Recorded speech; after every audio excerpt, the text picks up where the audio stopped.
There seems to be a problem in life, in the world today. Marriages are difficult. People are struggling. No? Have you heard? Have you read about it? Have you heard about it? And even getting married has become such a struggle. So complicated. Maybe because we're not getting married at 16 anymore. That was so easy. At 16 you could marry anybody, anytime. That's not so easy.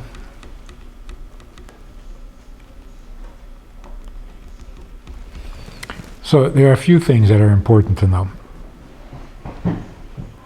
Number one, we do not believe in dating. We don't do that. It's a bad idea. It's not a kosher idea. It's not a helpful idea. Dating is the opposite of marriage. People who are into dating are never going to get married. And if they do get married, they'll get divorced. Because if you get good at dating, or if you even get comfortable with dating, you're getting comfortable with something that is the opposite of marriage. And then when you try to get married, you think it's the same thing and you get all confused. It's a disaster. So even calling it dating is so bad. We don't do that. When you're ready to get married, you will meet somebody. That's all. You're not going to date him. I was talking to a guy, and he says, I was dating this girl, but we broke up. Broke up? What kind of language is that? What did you break? You met 3 times, and you had to break up? Like you had a relationship that you had to destroy? You had no relationship. You paid for her Coke. That's it. That's 50 cents a can in some places. Why did you break up? That's horrible. Breaking up sounds so painful. It shouldn't be. The whole idea is you don't develop a relationship with anyone you're not married to. So, you got to be careful. Dating is a very neutral activity. It's not personal. You don't get involved. You don't get emotional. You don't get attached. You're just checking him out. That's all.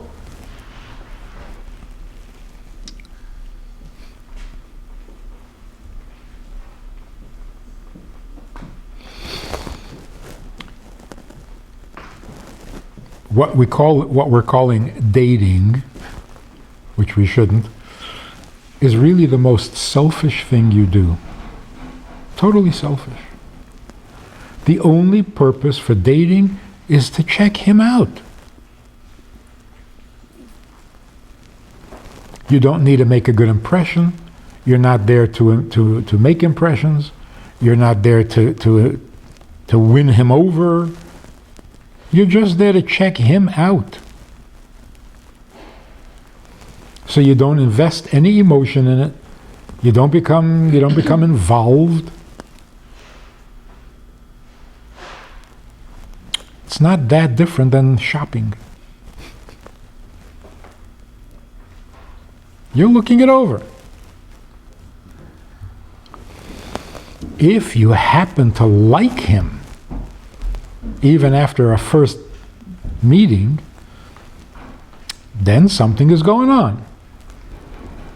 But before you even like him, you're trying to make a good impression on him? Why? He's a total stranger. What do you care about making an impression on him? Well, what is he going to think? What do you care what he thinks? Well, is he going to like me? That's not your problem. That's his problem. Don't do his thinking for him.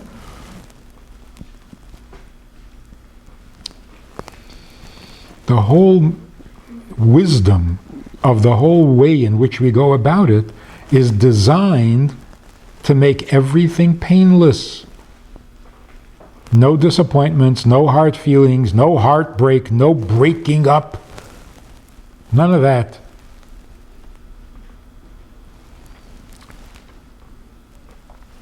And the reason we do it that way is because we know and believe with absolute certainty that there is somebody you're going to marry for a very simple reason. He's your husband. So if you want to make lists of what you're looking for and what the husband should be and what he should have and what he should... make lists. It doesn't matter. Your husband's already your husband, and that's who you're going to marry. So what are you worried about?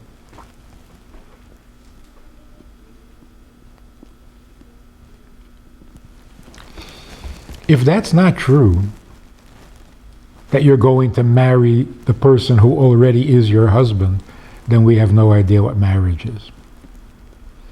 If marriage means find the guy you like and marry him, that's marriage. Sounds like a friendship. Pick a friend. Share an apartment. That's it? That's marriage? Marriage is much more powerful than that, much more holy than that. Every marriage is made in heaven. You cannot marry someone that is not your husband. And you practically can't avoid marrying your husband.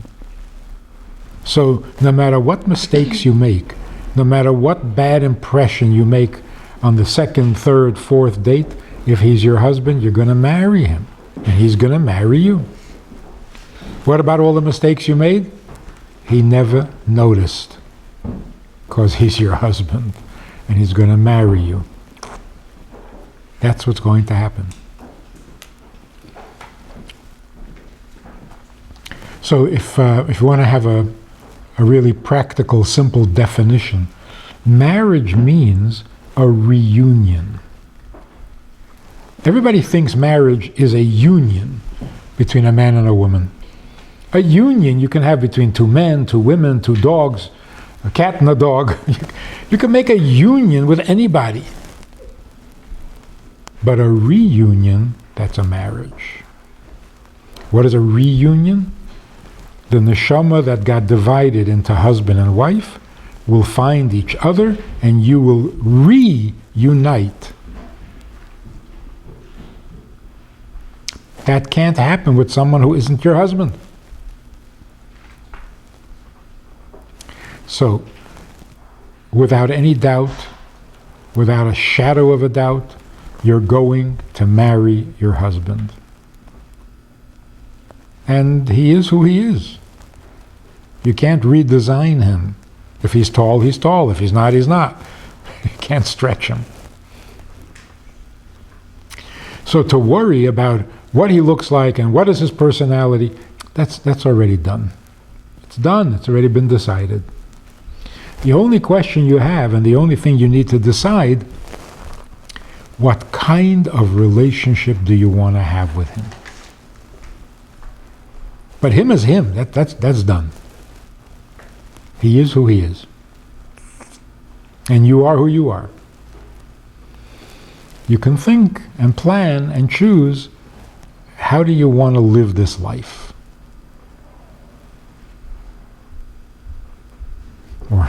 Or in simple words, he is already your husband and you're going to marry him. The question is, what are you going to do to him? what, when you're finished with him, what is he going to be? That's a good question.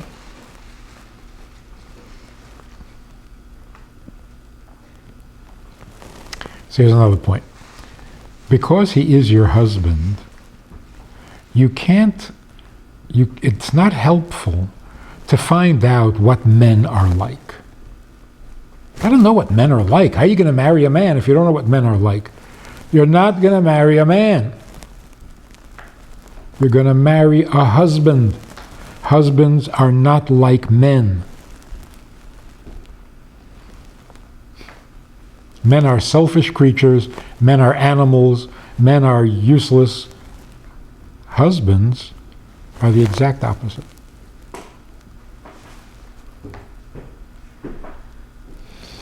When a man becomes a husband, it's a different creature. So it's really not interesting, not necessary, not helpful to know what men are like. And that's where the secular world gets so messed up. Men and women get to know each other and then decide to get married. It's so confusing. They got used to each other as a man and a woman. Now they have to switch and become husband and wife. They don't know how to do that. They're too much in the habit of being a man and a woman. And so within 3 months of the marriage, they're fighting. They were best friends as long as they weren't married. Because to be married, you have to be husband and wife. They don't know how to do that, and they don't want to be husband and wife. They want to be man and woman.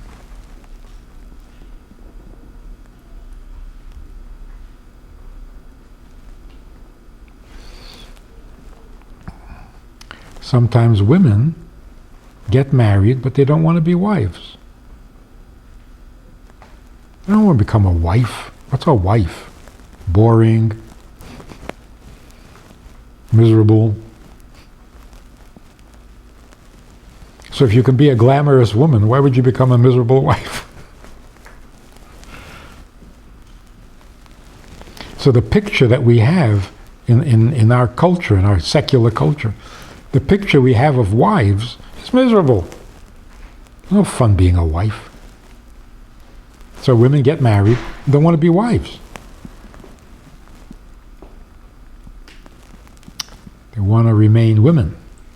In fact, they want to remain girls. Because girls have fun.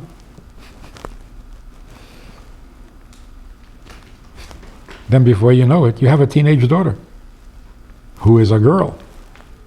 And so are you. It's going to be trouble.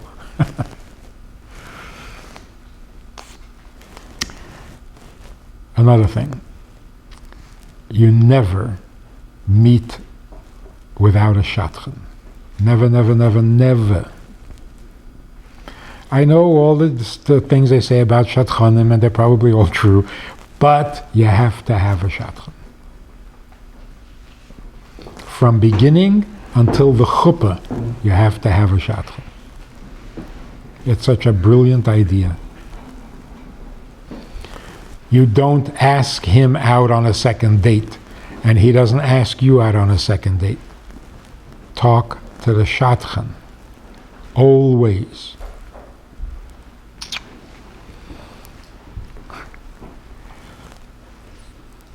You get to like this guy.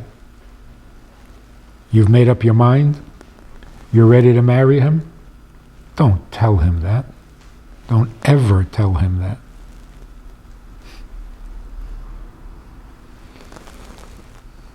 Everything is through the shadchan. I got to tell you, it's very uncomfortable and confusing when you tell him that you're ready before he asks you. Because then how should he propose to you? You already said yes, he didn't even ask you. So now he's supposed to ask you? You already told him yes. In fact, you make him feel a little awkward and stupid because you already made up your mind and he hasn't. So now he feels like a dork. Don't ever do that. You don't tell him that you're ready unless he asks. And he doesn't ask unless the shadchan tells him to do it. Because the shadchan checked with you. So you will never have to refuse some guy's proposal, which is so painful and so awkward and so hurtful. So that should never ever happen.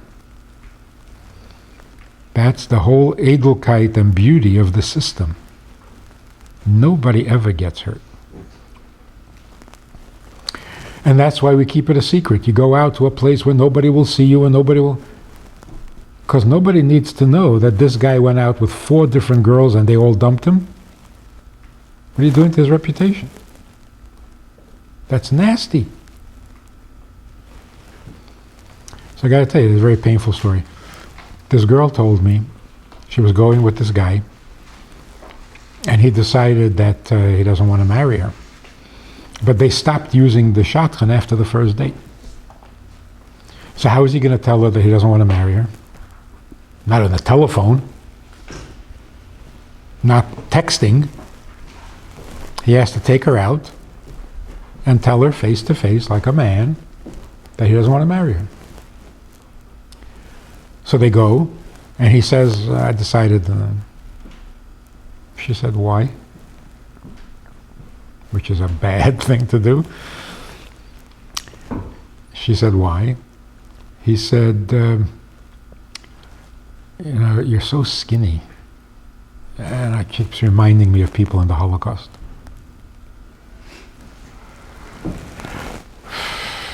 This girl didn't go out again for 3 years. She couldn't.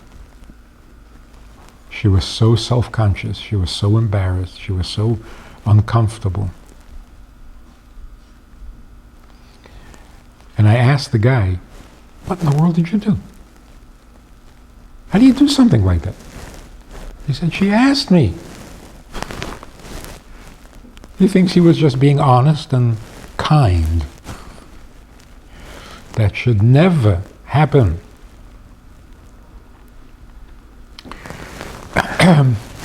The system that we use is very wise.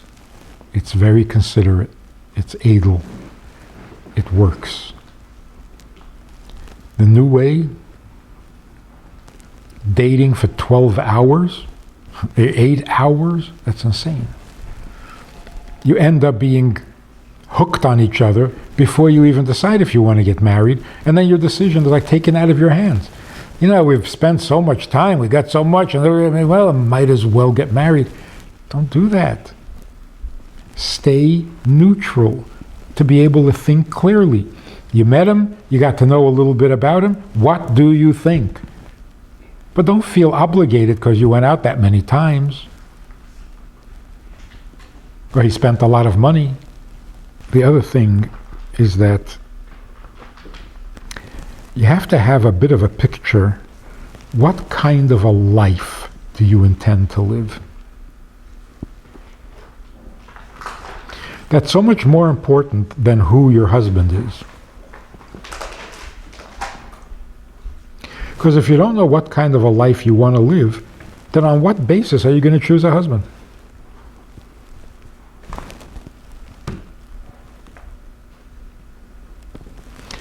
He has to fit. Fit what? He has to fit into your life. Well, what is your life? I don't know. Then what are you doing? So in the olden days, things were simple. I want to get married. I want to have a family. I want to have a house full of children. I want to raise them to be good Jews. I want to teach them all the right things, send them to the good cheder. That's it. Now find me a husband who'll help me with that. Today, it's not so simple.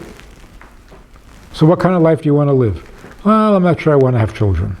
Oh, okay. That means a different kind of husband. I want to have a job. I don't want to stay home. I don't want to be... okay, what kind of a husband does that take? It's a different husband. And the same thing with the husband. You go out with a guy, you say, so what are you planning to do with your life? Well, I don't know. I could go on shlichus. I don't have to. I could go on shlichus. I could go into my father's business. I could start my own business. I could sit in kollel. So don't tell me what you could do. Give me a plan. Who am I marrying? A potential?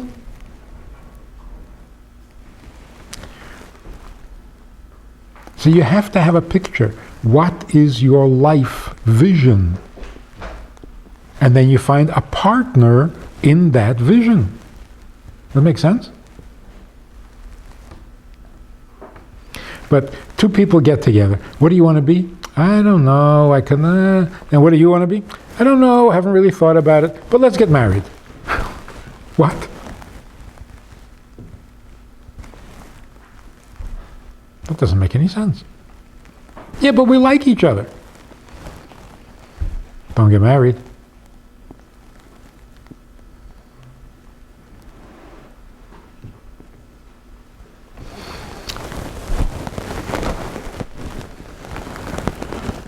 The first thing that's supposed to happen when you get married is that you feel completely, totally joined. You're never, ever going to be alone again because you're married. So that feeling, I am now bigger. I am now connected.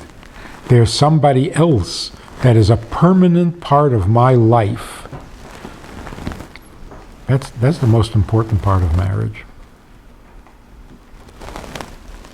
It's not about how much fun you have together.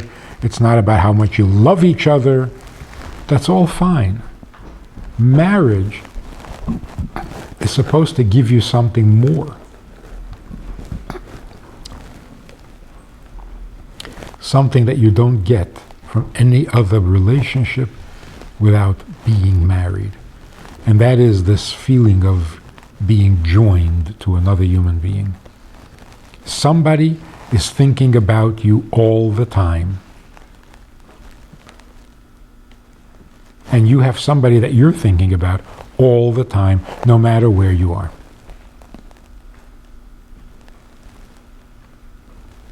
That's marriage. Do you love it? Yeah, you should love it.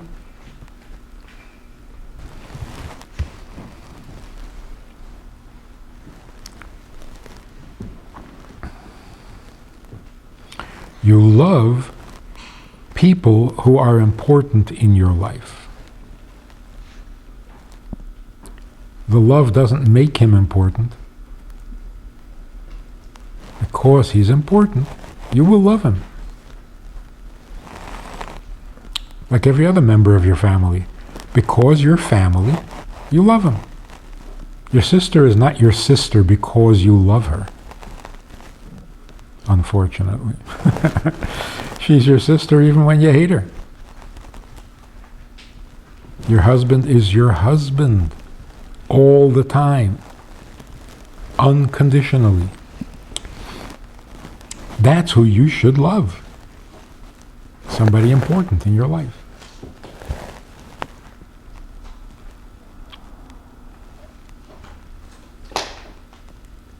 So, when you're choosing someone to marry, you're being completely selfish. Do I like this? Am I comfortable with this? Am I uncomfortable? Rubs me the wrong way? Forget it.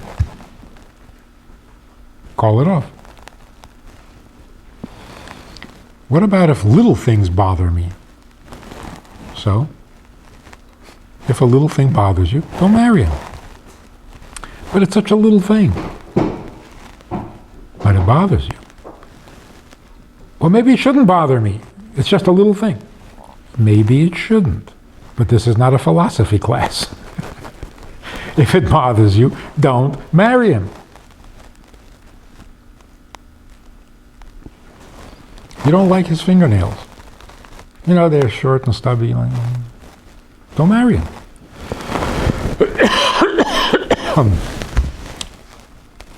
But isn't that silly? Yeah, you're silly. But that's you. Don't marry him. But why am I so hung up on this? I don't know. This is not a psychology class.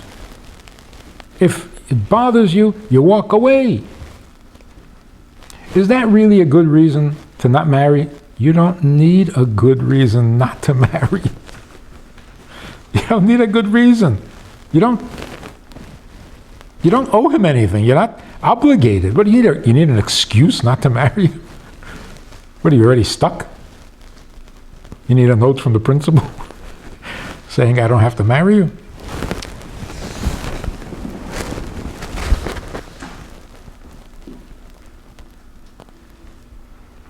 Is any of this new to you? Or you've been thinking like this all along? Did your father tell you any of this?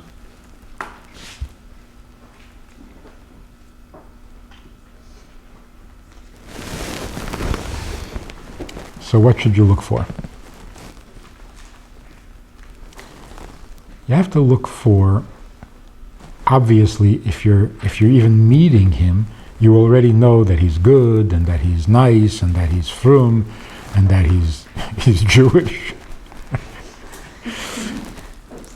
Yeah. You know that he wants to be married, you know that he wants to raise children, you know that he wants to be a good husband and a good father. So what are you looking for? Why do you have to meet him? You can even get a picture of him, you know what he looks like. What else do you want to know?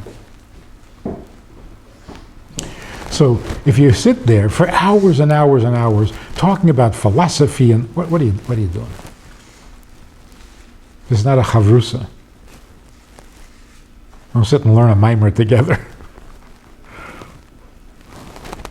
The only thing you need to know, I mean, a lot of things are interesting, but what you need to know, when you're sitting with him, how do you feel? Which means, how does his presence make you feel? Not about him, about you. Are you comfortable with yourself in his presence?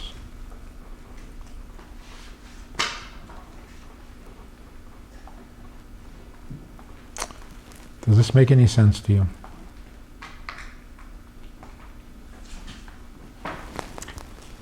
By nature, if you're sitting with a guy, you feel some kind of tension.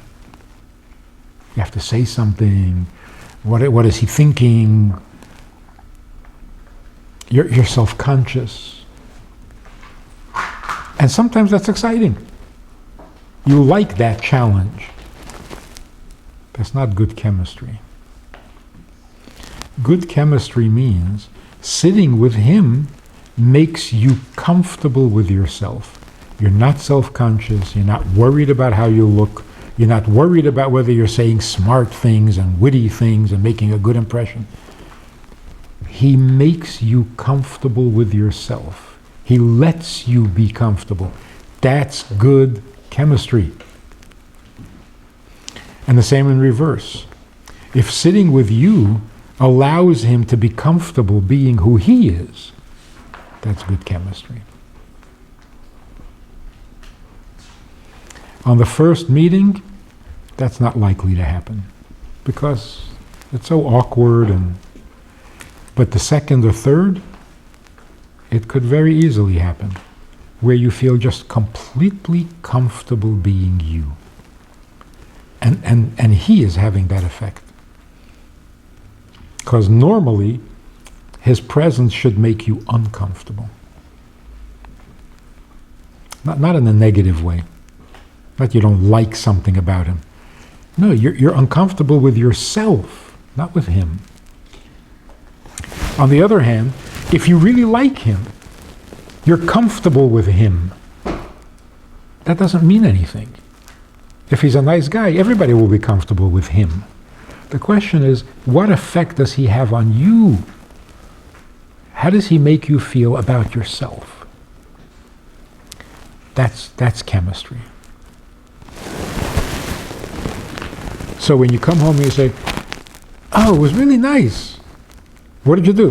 Whatever, it was really good. No tension. That's good chemistry. But if you come home and you say, wow, he's so smart, he's so this, he's so that, he knows everything, that's not it. So what? Why are you talking about him? The question is, What effect does he have on you? So just admiring him, fine. Is that a reason to marry him? So that good feeling that you're supposed to have, the hamshachas halev, it doesn't necessarily mean that you're gaga about it. It means I'm really comfortable with him. He makes me feel good about myself. I can relax, I'm not nervous, I'm not self-conscious. He's good for me. That's good chemistry.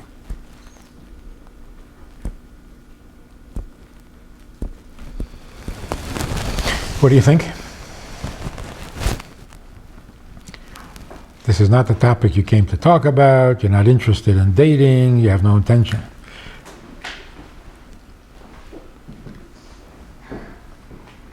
Did you know that this was the topic? Or you did? Okay.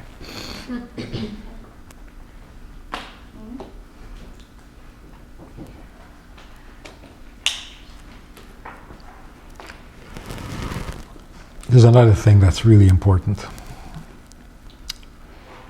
Always remember, ask him about his father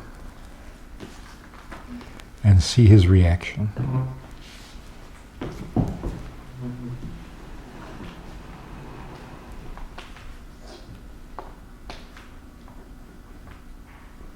Makes a huge difference. If he has a good relationship with his father, that's a very positive thing. If he doesn't have a good relationship with his father, then you gotta think about it.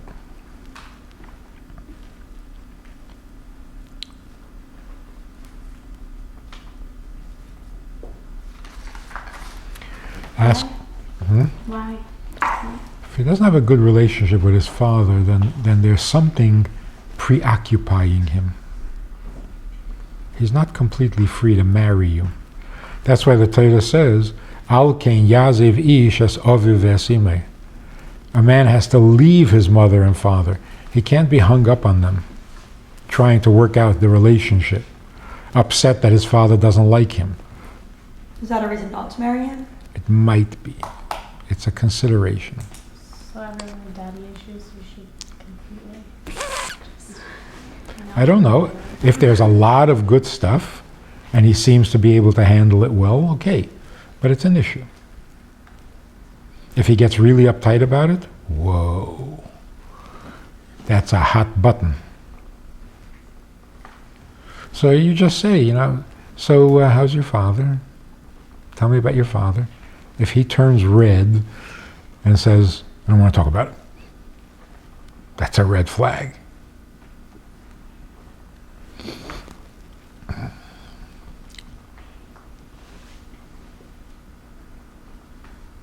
what if his father's just a bad person? It's not going to do you any good. So they just want him to die. Don't marry him because you're afraid that he's never going to get married. Don't marry him out of Rahmanas. It's just the things you want to know.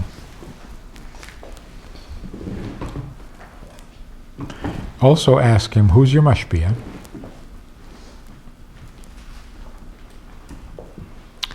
Why is that so important? Imagine a guy says, oh, I don't have a mashpia. So when you have a question, who do you ask? I just make up my own mind. So if you are wrong, who's going to tell you?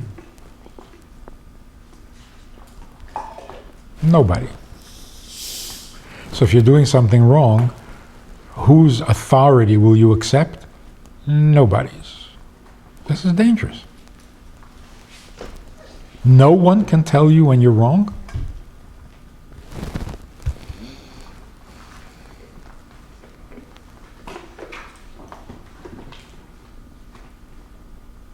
Doesn't that sound dangerous? No. A loose cannon? Because what if he just hasn't found the right mashpia yet? What if he never does? Again, Question for the first again, you're lady. being nice to him. Don't be nice.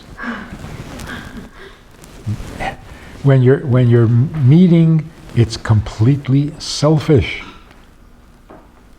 Don't make excuses for him out of Rachmanis. That's not what you're there for.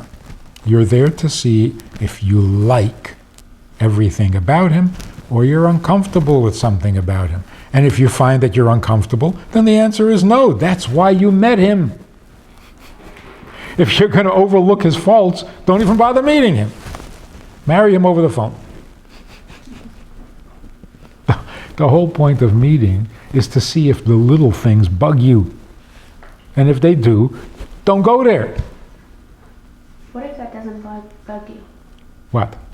That his relationship with his father or his mashgiach. What if that's not a problem? It should be. That's not a petty thing. That's a really serious issue. I mean, if he's marrying you because he wants to get away from his family, you're his green card to freedom, it's not a marriage. So, ideally, every guy has to resolve his relationship with his parents before he's ready to be available to you. And to some degree, you got to do the same. If you still have this ongoing friction with your mother, a piece of your heart is stuck.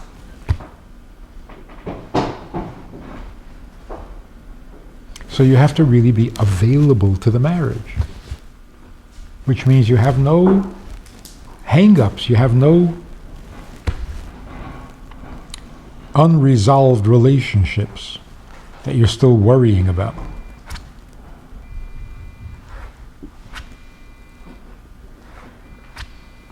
Something's buzzing.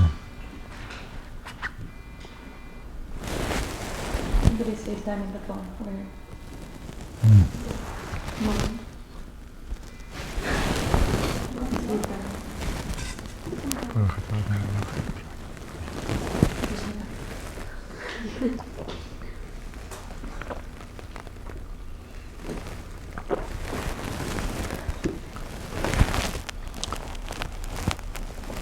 So a girl is in a relation to her mother and her father.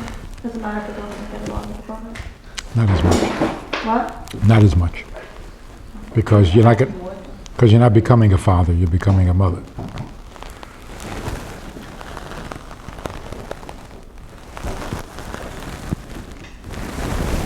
Generally, a girl who doesn't get along with her mother, but gets married and has a baby, mother forgives you for everything. You made her a bubby, that's it, you're her hero. But with a man, it doesn't work like that. If a man thinks that his son is a loser, and then the son comes home and says, hey, I became a father. You became a father? You don't even have a job. You're crazy. What are you doing? You're such a loser. See, it doesn't help. Poor child.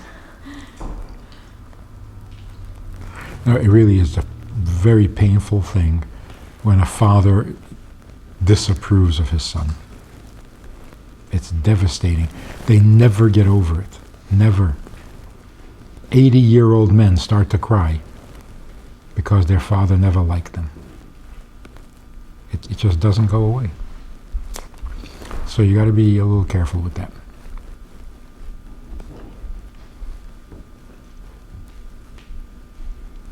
So if you ask the guy, so how's your father? He says, my father? He's a great guy. I love him. Maybe they know that answer. Marry him. I know, I've told them to say it.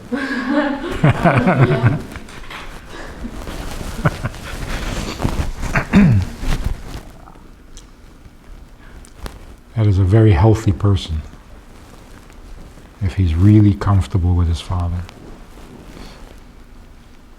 Which means that his father is really comfortable with him.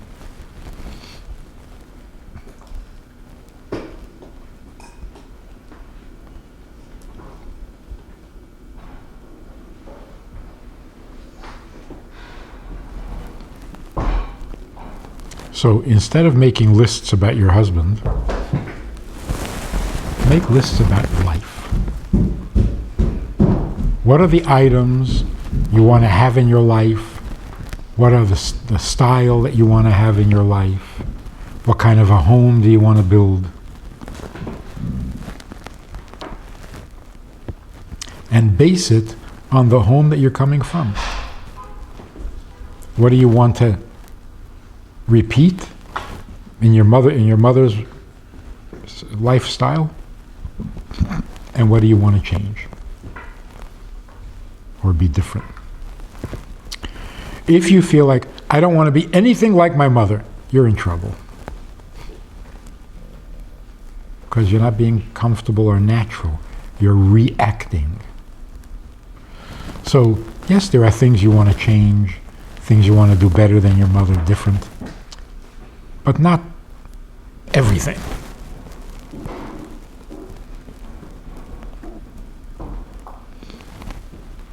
Many years ago, a woman told me that her mother was very critical of her, which today is called verbal abuse.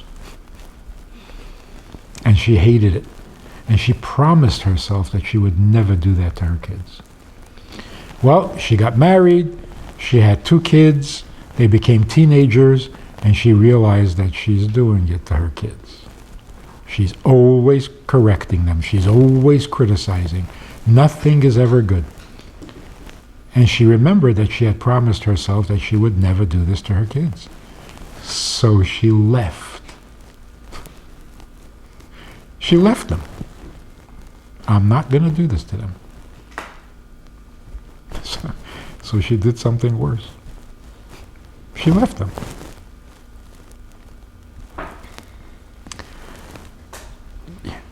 Sometimes, halavai, you should make the mistakes your mother made and don't invent your own. So you can't just say, I don't want to be anything like my mother. First of all, that's not possible. Not possible. You're your mother's daughter. And if you find out that you're starting to sound like your mother, that means you're normal. It's a good sign. It's a sign that you really are stepping into the role of a mother. So, as teenagers, it's very easy to say, I'm not like my mother at all. Of course you're not. You're not married, you're not a mother, you don't have children. Of course you're not like your mother. But what are you going to be when you are married and you do have children and you are a mother? How different will you be? If you can be a little better, that's fantastic. But you have to be completely different, that means you're out of control. You're overreacting and you're not letting yourself be yourself. You're just trying to not be your mother. That leaves you nowhere. Totally insecure.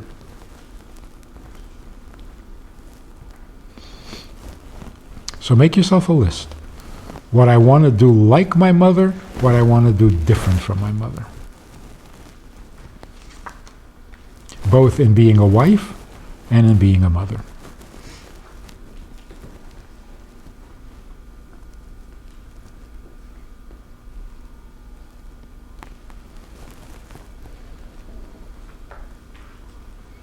Top of the list. I will never criticize my husband in front of the children. Promise. Because if you've seen your mother do that, you know how painful it is. You don't want to see that. And you don't want your children to ever see that.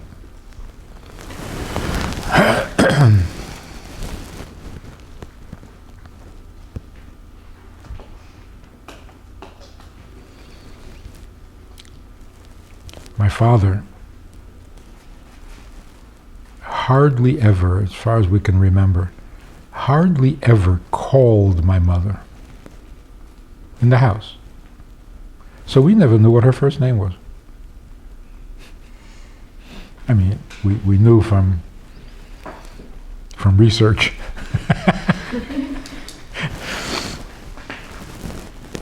Because anytime he wanted to talk to her, he would go to where she was. He never called her from another room. Because some people feel that that's disrespectful. You call a dog, you don't call your wife. You want to talk to her, go talk to her. So can you imagine ever saying in your house to your husband, "Come over here."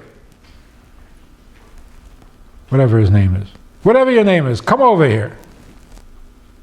You talk like that to your husband? Your kids will freak out.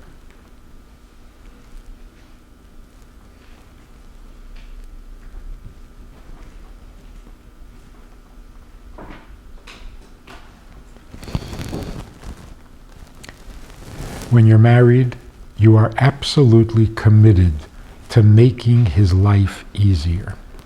That's it. That's the project. You're not there to correct him. You're not there to raise him. You're not there to police him. You're not there to educate him. You're there to make his life easier. In whichever way he needs.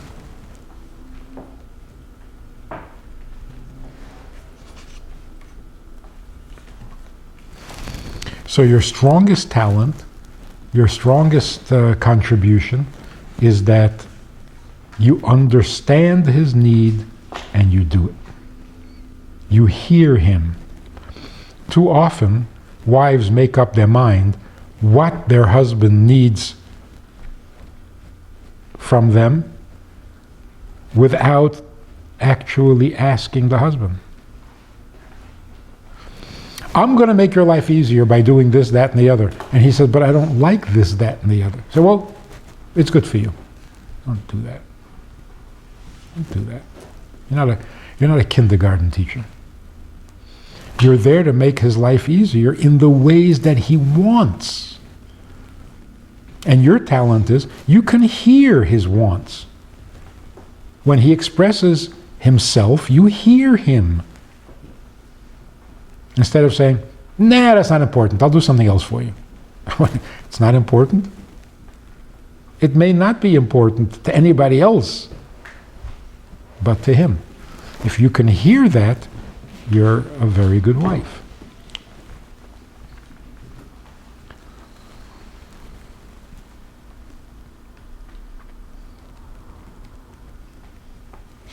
And here's something really cute. I think it's cute. A woman in Kabbalah is Malchus. Right? Malchus is female. And it's represented, since Malchus is humble, Malchus is represented in the dot of the Nekudis. Wherever there's a dot in the Nekudis, it represents Malchus. And it's interesting that the dot can appear in 3 different places. When there's a dot under a letter, what is it called? What is that dot called? Oh. In the Nekudis. A dot under a letter is a shidduch. Okay. When the dot is in the middle of the vav, what is that vowel called? Chabad? No, that's a 3 one.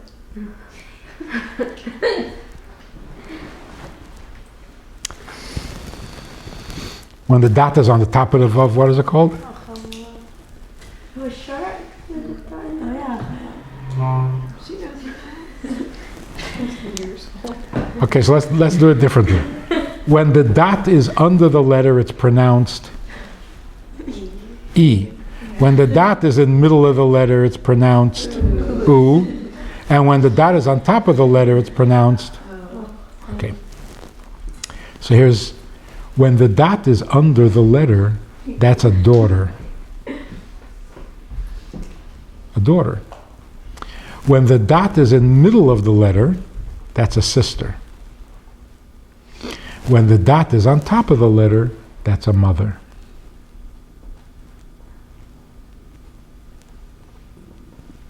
So what's a wife?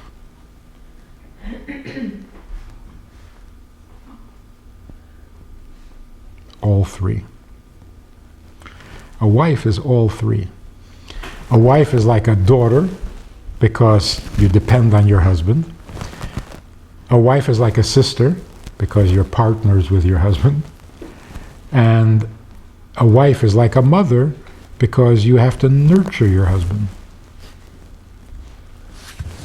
So in a marriage, when you become a wife, you're a daughter, a sister, a mother, and a wife.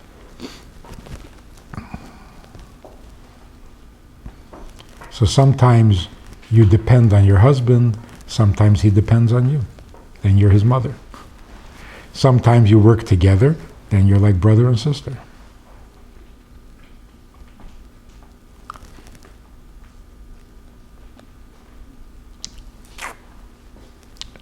That's why sometimes the Eibishter refers to us as his wife. Sometimes he refers to us as his daughter, Bas Tzien. Sometimes he refers to us as a sister, Achisi, Rayosi. And sometimes he refers to us as a mother. Don't answer the question out loud.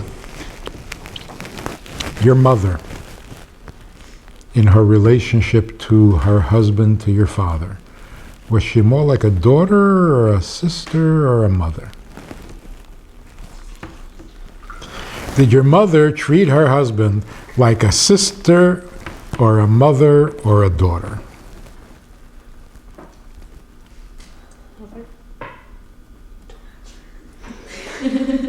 Or all three, which would be perfect.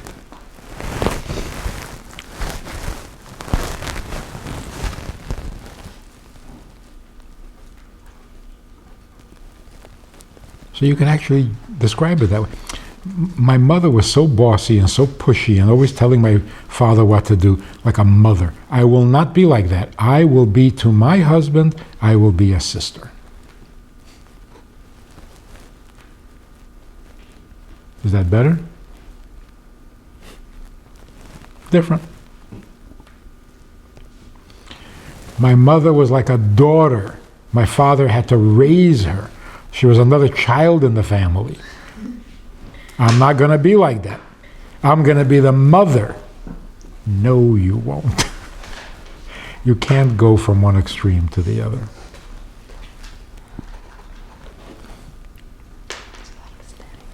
What? Oh. Well, you're a perfectionist.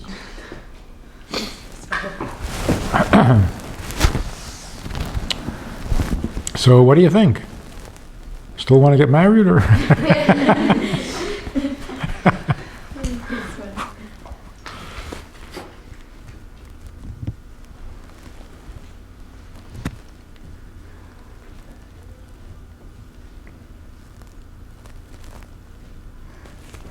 Say something.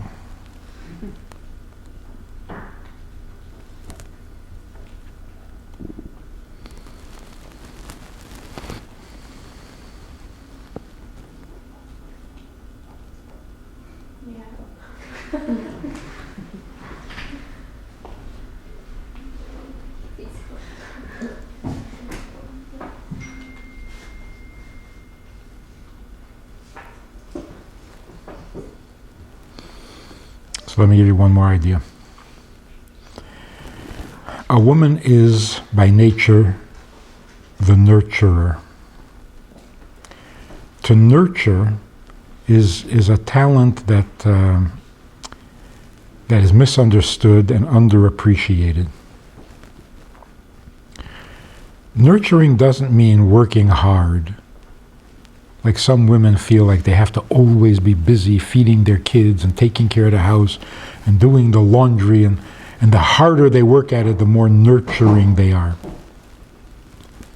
That's not nurturing, that's just hard work. nurturing doesn't take any work.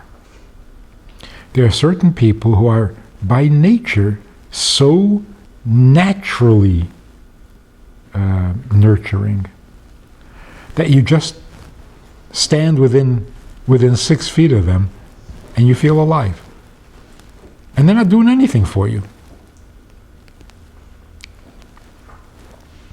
But if they recognize you, if they are glad to see you, that's it. It gives you life. That's called nurturing. When your kids walk into the room and you light up, that's it. You've nurtured them. It's not a job. It's a quality of your being. The baby in the womb grows and matures and thrives, and you're not even aware of it. You're not doing it. It's happening. Because there's a nurturing process that is not an activity. It's not hard work. Because you know that there are mothers who work themselves to the bone, do everything for their kids. And their kids walk away and say, "My mother never did anything for me." I said, "What are you talking about?" It was a lot of hard work. It wasn't nurturing. And on the other hand, you see some mothers, they sit back, they never do anything, and the kids just adore them. Can't wait to come home even after they're married for 10 years. Because just being there in her presence, in her acceptance of you, you feel like you're getting oxygen. That's called nurturing. And the same is true with a husband and wife. It's not a hard job. But when your husband walks in and it makes your day, that's it. He knows it, he feels it. You've made his life worth living. Just from the way you respond to him, just from the way you embrace him into your life. That is a nurturing home. In a nurturing home, you walk in, nobody does anything, and you feel terrific. Revitalized, regenerated, refreshed, just from being there. So I'll give you a painful example. This woman complained that she and her daughter don't have a relationship. There's nothing. So among other things, I said, every time you go out, running an errand, shopping, whatever it is, ask your daughter to come with you. She said, for what? For what? For nothing. Just ask her to come with you. Why should she stay home alone and you're to be with you? She said, what are we going to talk about? I said, you always prepare speeches for your daughter? What are you, preparing a speech? What are we going to talk about? Why do you have to talk about anything? And why can't you talk about anything? What's the difference? That discomfort is the exact opposite of nurturing. Nurturing means when we're together, that's it. It's the best. For what? For nothing. For nothing. What are you going to talk about? Who says you have to talk? Just be with me. That's nurturing. But if the daughter feels, every time I'm with my mother, I have to do something, I have to perform, I have to impress her, I have to say something right, that's so uncomfortable. That's not nurturing. You have to be nurturing. So I know fathers who are so good at this. No matter what's going on in the office where he works, when one of his kids walks in, he lights up. He lights up. Oh, hi. Then he goes back to work. There's nothing to say to it. He's not going to do anything with it. But, oh, you're here? I feel terrific. But I'm busy right now, so that's called nurturing.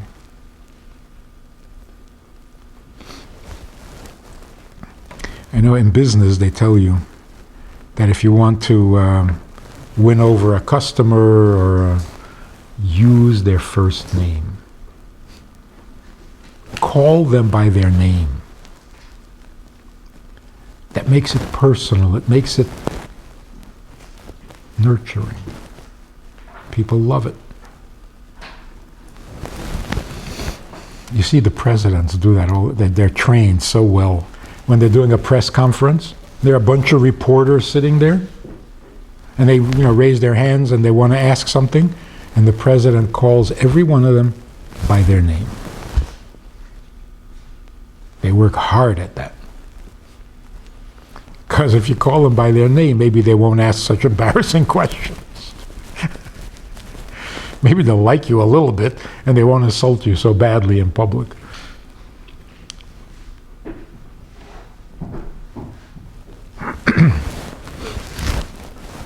So that's how you go about being married. And that's how you go about getting married. The next thing is, how do you raise your kids? But we won't talk about that. Anybody want to pass the dating? Important questions.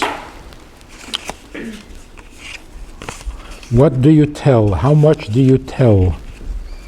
At what point in the relationship do you tell about yourself?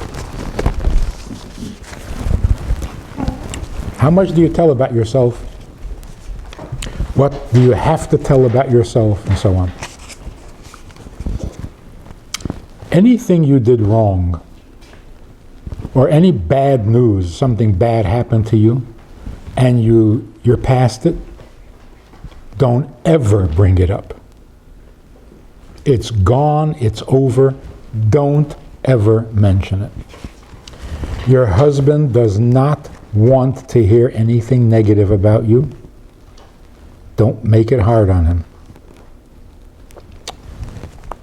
Most people say, but I want to be honest. Don't be honest. Be considerate. Much more important. If it comes back. What if you're over it and you're not over it?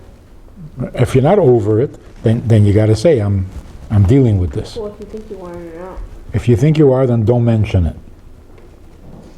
It's an ongoing condition, yes, that you have to.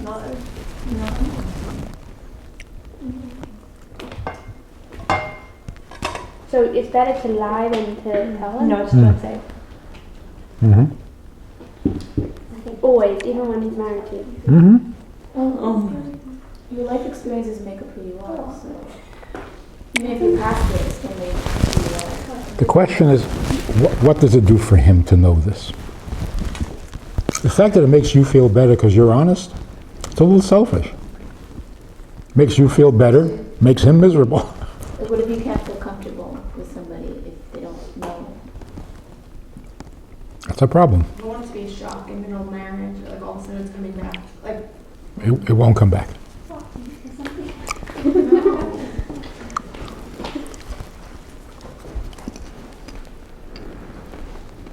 You don't confess your sins to your husband because he can't forgive as easily as we would like. There was this non-frum couple, and the guy said to his wife, "So who were some of your boyfriends before we got married?" She said, don't do this. You don't want to go there. We don't want to go. It's not right. He said, no, I'm fine, I'm fine. Hey, I had girlfriends. I'm sure you had a boyfriend. Who was it? She said, don't do this. He kept after her. And he kept telling her, I'm okay, I'm fine, I know, it's perfectly, it's not. Just tell me, I'm just curious. He wore her down. And he finally said to her, look, don't even tell me the family name, just the first name. Who? And as soon as she said it, she regretted it. She knew she had made a mistake. And she said some name. I said, Larry. That was the end of their marriage. For months, anytime she said anything to him, he would say, fine, so you should have married Larry. What would Larry have done? So go back to Larry. It was 3 months later they were divorced. Now here's the thing. He knew that she had boyfriends, everybody did, but until it came, until she put a name to it, he was able to handle it. Once there was a name, there was a Larry, that's it, couldn't handle it. Does that mean that they weren't right for each other from the beginning? Nope.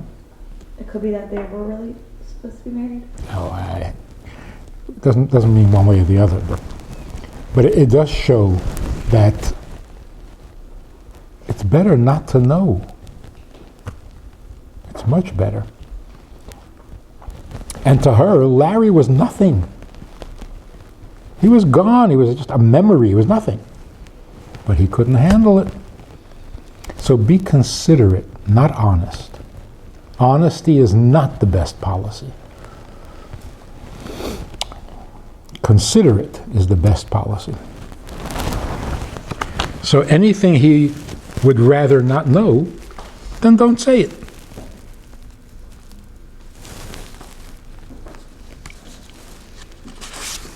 Certainly during the dating, during the engagement.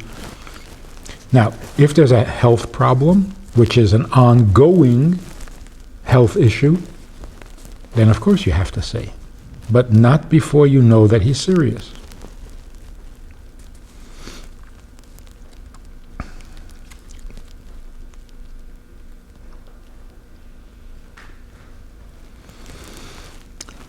Is it okay to want your husband to be musical or sporty or something like that? Sure. It's not going to make or break the shidduch, but if that's the style you like.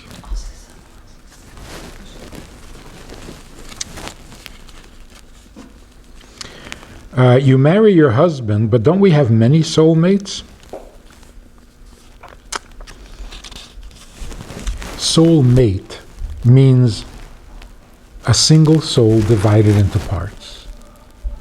So yes, there can be more than one, everybody has more than one soulmate. Because an neshama divides into many parts. But one of those parts is your husband. Not any one of them, one of them.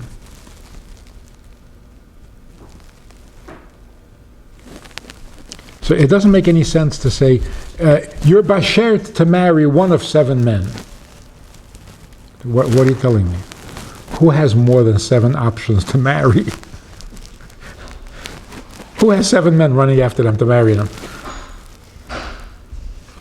So it's like, it's not saying anything at all. It's not useful information. You can marry one of 7 men. Thank you very much. I only have 2 guys interested. So there's only one person you're going to marry. Does your soul have other parts? Yes.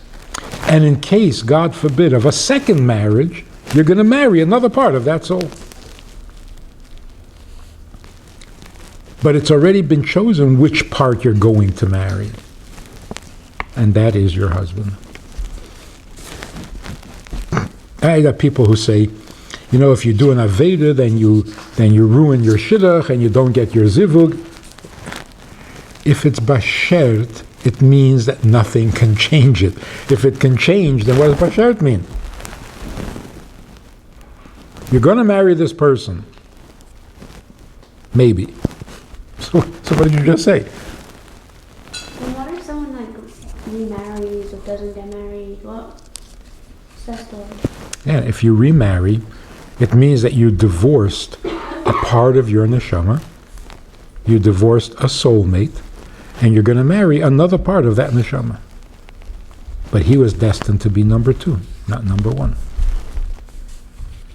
So every marriage is a soulmate, because every marriage is a reunion. So what if people that don't get married? To not get married is an option. You have bechira. Because bechira means choosing to do a mitzvah or not to do a mitzvah. So if you choose not to marry, that's bechira. Not that you choose, but Yeah, so some people can choose not to marry and they'll never get married. But if you are marrying, it's not a mitzvah to marry one guy over another guy. So the choice of who you marry, the Eibishter decides, not you. You don't have bechira. So bashert means you don't have bechira. So how can your avera change it?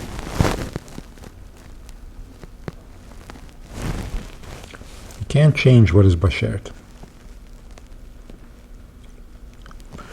If some small thing during a date bothers you, and you decide to marry him anyway, does that mean you're just married the wrong man?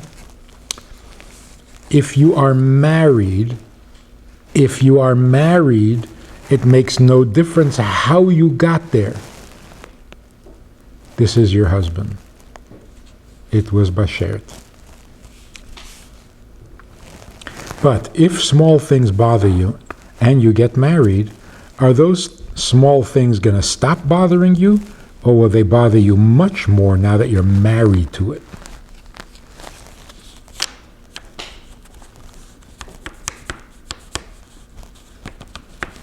That's the risk. If it bothers you a little bit and you're not even married, how much is it going to bother you if this is your life forever? It bothers you that he has a pimple on his nose. Once you marry him, you're married to that pimple. It's going to bother you less?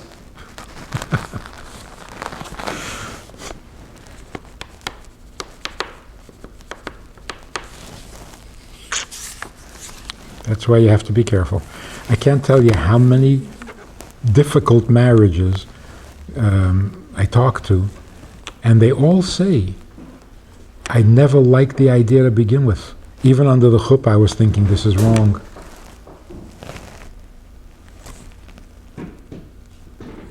That's terrible. Isn't bringing up marriage on a date the same as telling him that you're ready to get married? Or the shadchan tells you when to bring it up? No, you always talk about marriage, just not to him. Of course you say, I want to get married, I'm going to be married, I'm going to raise my children. I'm marrying you. You haven't even asked me. So yes, you can talk about marriage. Don't tell him you're ready to marry him if he hasn't asked.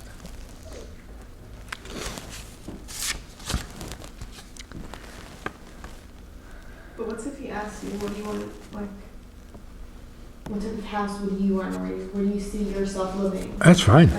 But that's aiming, really? No, that's theoretical. That's general. But what would you do if he asks you, if you've gone already out 7 times, and he says, so what do you think?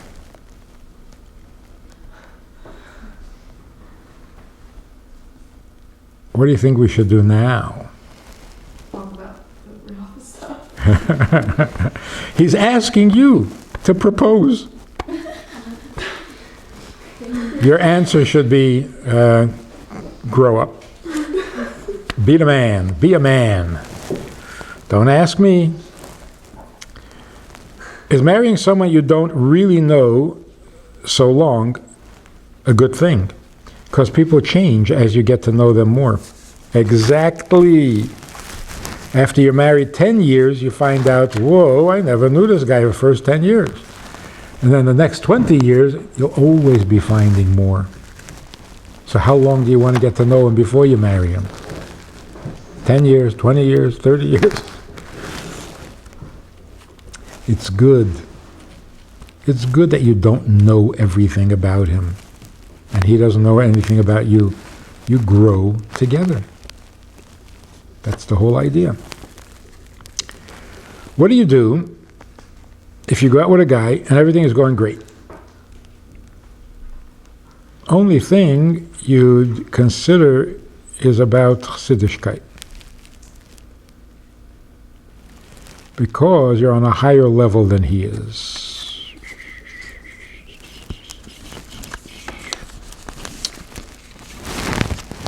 There was one time by dollars, two women went up to the Rebbe 10 minutes apart. And they both asked the Rebbe the same question. The first woman went up and said, I'm dating a guy, he's not as frum as me. And I don't know if I should marry him.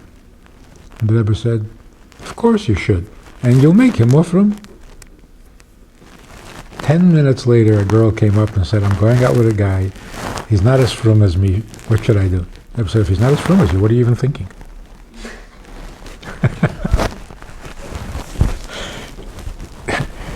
You gotta know who you're dealing with. Isn't one answer to everybody the same answer? The Rebbe knew the first girl, she'll make a mensch out of him, no problem. The second girl, if he's not so frum, she's not going to be so frum. So what's the question? So you got to know who you're dealing with. If you feel that you're more chassidish than the guy, but he has that interest and that warmth and that when he becomes married, when he becomes a father, he'll want to be more, he'll be more. If it sounds like he's slipping and going the other direction, forget about it.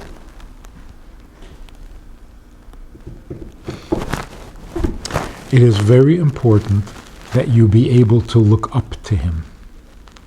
If you can't look up to your husband, then you can't stand him.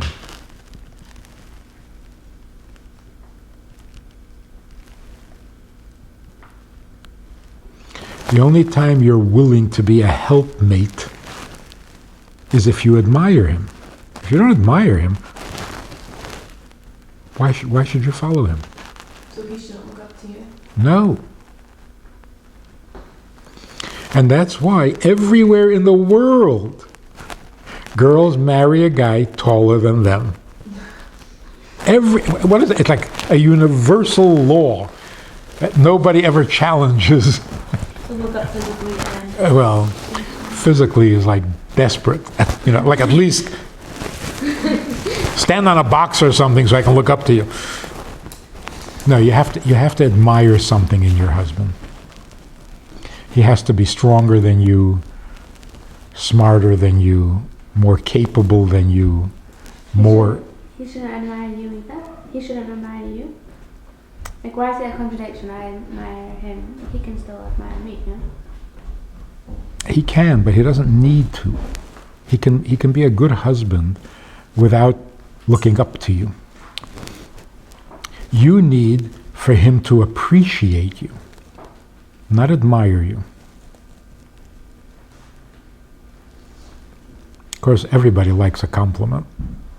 So if he says to you, wow, you're so smart, that's nice. But if he never thanks you for all the things you do, he doesn't appreciate, that's painful. A woman needs appreciation more than she needs compliments. A husband needs compliments because he needs to know that he's bringing something to the relationship. He is the provider. So like, for example, making money. If he's supporting the family, he feels like a man because he's bringing something. He's contributing to the family. The wife is the family. She wants to be appreciated. So if you give your husband a compliment, that makes his day. If he thanks you for breakfast, that makes your day. But you have to be able to look up to him for something. Otherwise, you can't stand him. He's just a guy in your house. So sometimes you go out with a guy and you say, wow, he's such a nice guy. He's so thoughtful, he's so nice, he's so gentle, don't marry him. That's like a puppy. He's harmless. He's so harmless. That's why you want to marry him? You got to come back and say,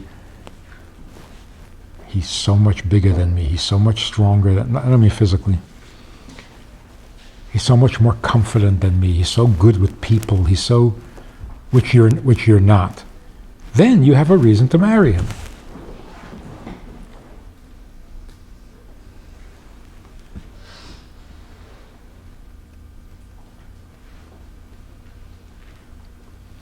But the fact that he wouldn't hurt a fly, that's not.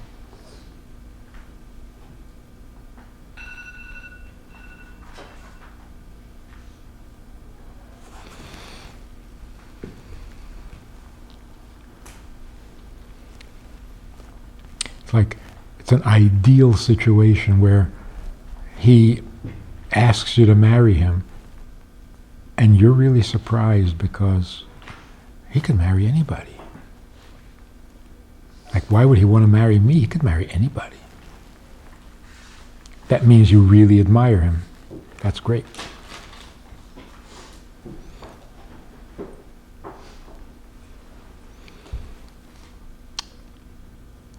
Because he should feel the same way.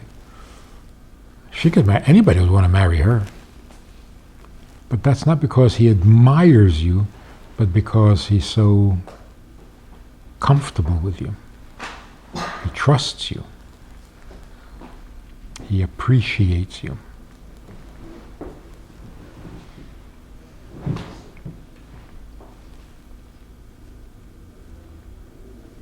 So women don't want silly compliments. It gets annoying after a while.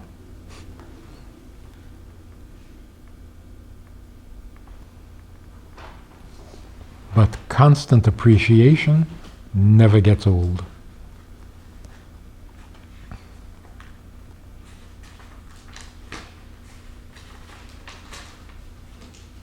Women hate to be taken for granted.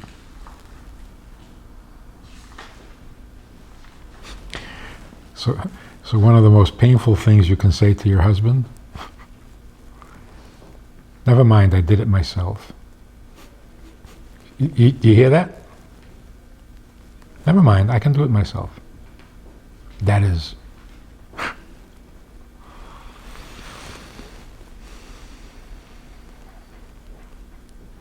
That's the concept that must be I mean, must be on the cover. No?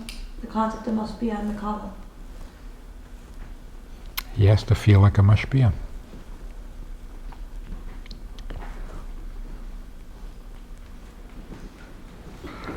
But if your husband asks you to make eggs for breakfast, and then he says, oh, never mind, I can make it myself.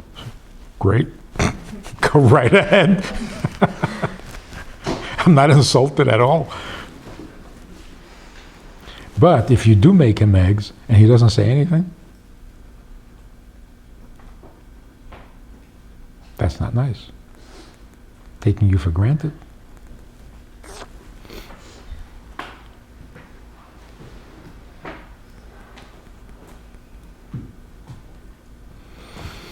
So, we should all have good news.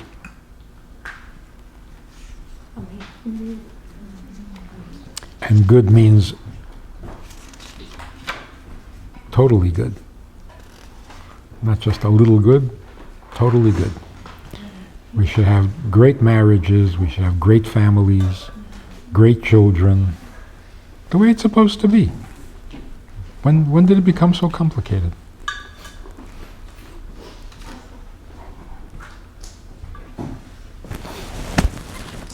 Want to save the questions? Good question. It's the year of Hakel, which I think means that marriages are going to be easier, because Hakel means togetherness. This year is a year for togetherness, so everybody should make their little Hakel. What is it? Get together, men, women, and children. Come on, what does that sound like? That's not a marriage? What is it? A man, a woman, and a child. What is that? A baseball team. That's marriage. I want to ask something, even though I'm not any part of marriage. But you're talking about a man having a shidduch. How important is it for a girl having a shidduch? It's very helpful. But it's not as dangerous. Would he ever ask you on a date? Like, has he mentioned? So even if he wouldn't ask you, but just meaning in the whole dating process, who are you talking to? I'm asking on behalf of all of you, by the way. Thank you. Well, there are two things. One thing, you ask a guy, who was your mashpia? In other words, who educated you? When did you learn Hasidus? Who was your... And then there's the ongoing. Who do you go to for a problem? Who can call you up and say, stop it? You're acting like an idiot. Nobody? So asking the guy who your mashpia is self-interest. You want to know, because otherwise you're in danger. If he wants to know who your mashpia is, it's more of a question of like, who do you follow, who inspired you, what style, you know? But not that he's afraid of you without a mashpia. Right, but is the shotgun enough to speak to all along, or is it just as important to have a shpia, the girls having shpia? It's useful, it's not that... Right. It's more for yourself. For the guy, you need to know his mashpia for yourself. A woman should have a mashpia, not because of her husband. Do you think it's better to get married younger or Yes. younger? You guys are already old. I mean, it would change everything in our whole community. If you're getting married younger, your parents have to be more involved. They have to support you for a couple of years. It changes the whole dynamic. But getting married young is nothing better.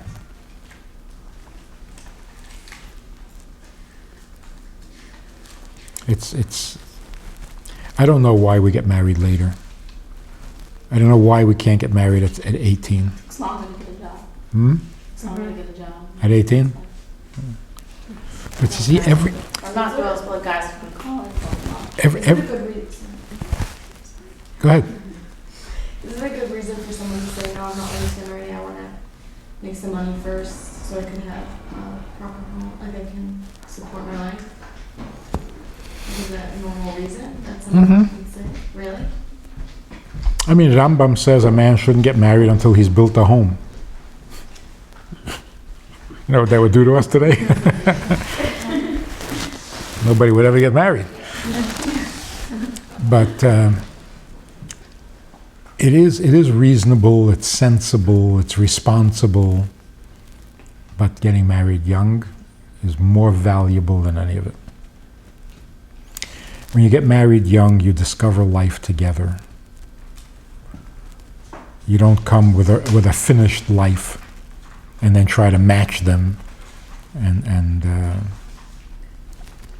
blend them. Your life is together.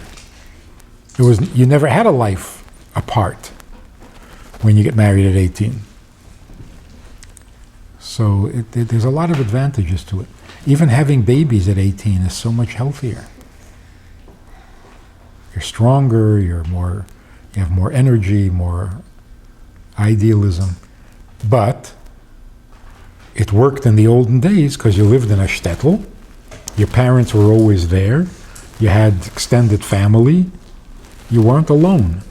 Today, if you get married at 18 and go out on shlichus, no way. Then you have no parents around. And parents don't want to support their kids today. They're having a hard enough time supporting themselves. So in the olden days when they got married at 14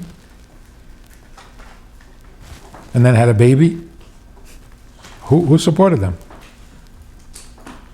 Obviously the parents. But it was easier also. They gave you a room in the house and you lived there, and they gave you a piece of bread twice a day. That's called support. Today, if you want to support your kid, you know what the rent is in Crown Heights?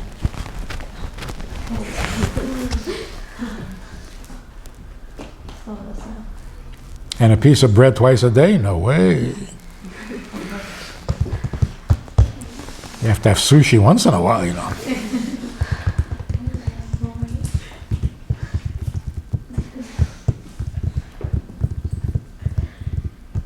But it's also irresponsible to go into marriage at 18 if you're not emotionally ready. See, that's an interesting thing. How do you get mature? Why is it that back then people were so mature at 15? Because they knew they're getting married at 18. That's why. You don't become mature if you don't have to. So as soon as you need to become mature, you become mature. If you don't have to till you're 35, hey, who's going to bother? It's really, we're such an immature generation of people.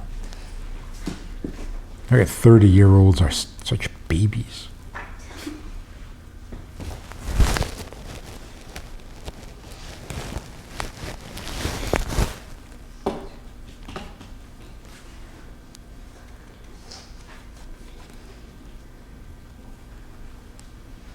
It's kind of scary though, going up too fast, no? Too fast. I think there's some idea of that. I mean, it's hard to imagine, but Rivka was 3 years old, and they asked her if she wants to marry Yitzchak. Like her opinion was really important. So many A legal 3-year-old? problems. Huh? So many legal problems with that. And what was she doing? What was she doing when Eliezer met her? Giving water for camels. She was a shepherd at 3? She was shorter than the sheep.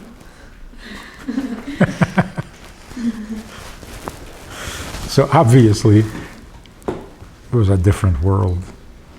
But normal. It wasn't miraculous. They were human beings. Somehow when you have to, you become mature. Kids in Russia, under communism, Lubavitcher kids, they were brilliant. They were so mature, because they had to be. They went to communist schools, but they had to keep Shabbos, without letting people know that they're keeping Shabbos. They were so mature about it, because they had to be. In order to be accepted into a cheder, the underground chadorim, they had to be tested by a few mashpiyim. And what were they tested in? Not how much they've learned. They haven't learned anything. They're going to start. They're coming to cheder. They were tested to see if they were mature enough to refuse to give out names of teachers if they were tortured. 10-year-olds were accepted into the yeshiva. This wasn't 3,000 years ago.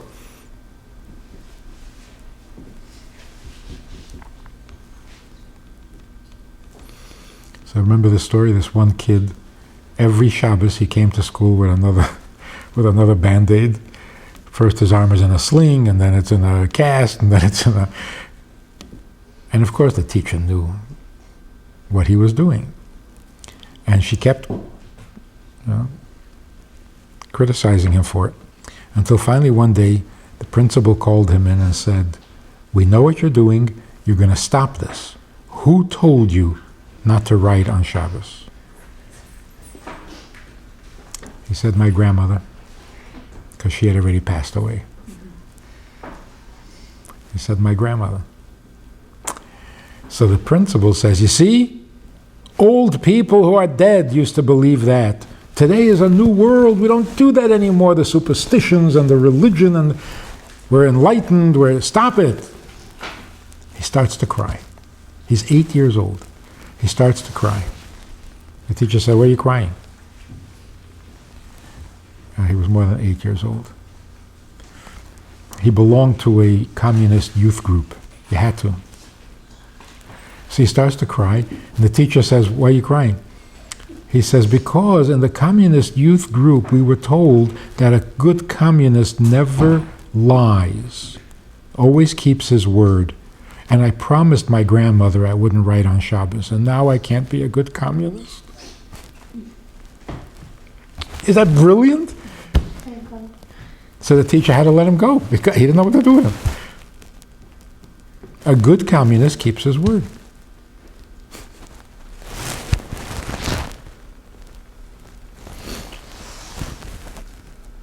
You become mature as soon as you have to.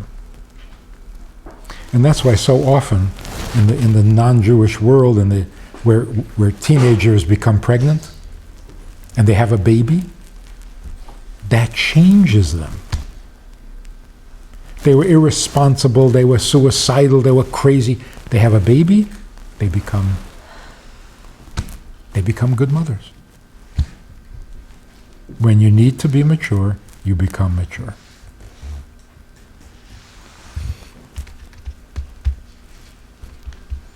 So yes, it would be nice to get married young. And maybe one day we'll go back to that.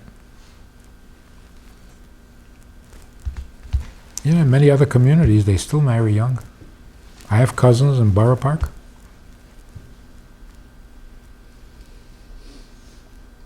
They're married at 18.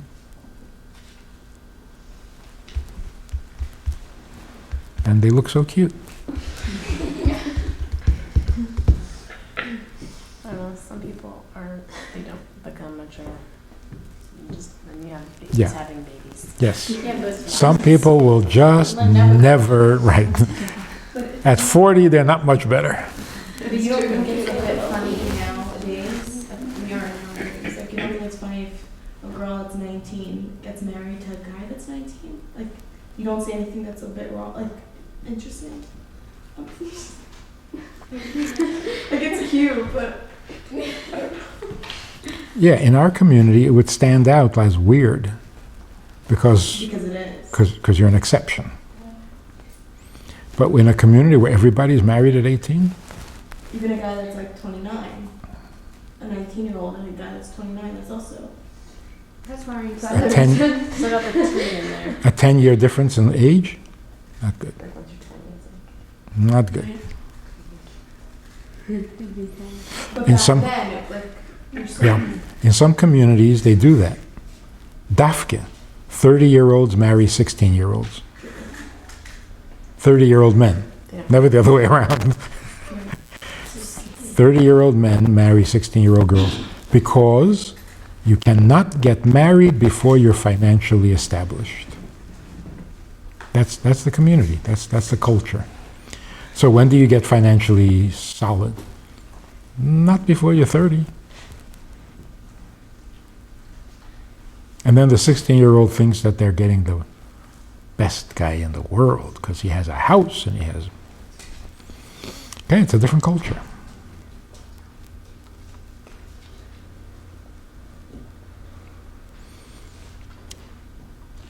We had a class in Beis Chana years ago when we had all ages together. We had 14-year-olds and grandmothers in the same class. And there was a woman there from Morocco. And there was this conversation going on about teenagers getting pregnant and, like horrors. And this woman is sitting there like, what? I got married when I was 15. I was pregnant. Did I do something wrong? Just a different culture. I don't know if it's safe to have kids that young. It's probably safer. They're probably formative. What? 15? Probably what?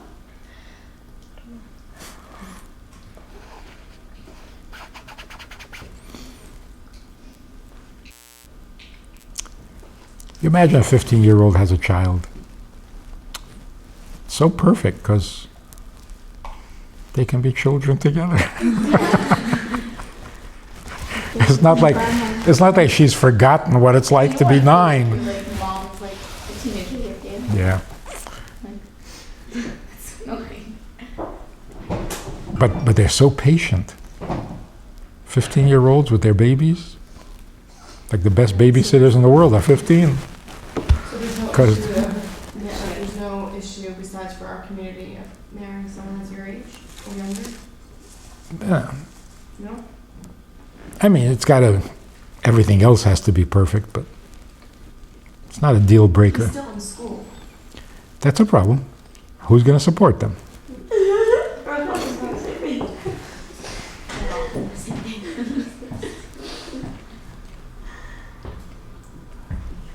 That's why it doesn't work unless the family is behind it. In fact, it takes a village. You got to have the whole village behind you to make it work.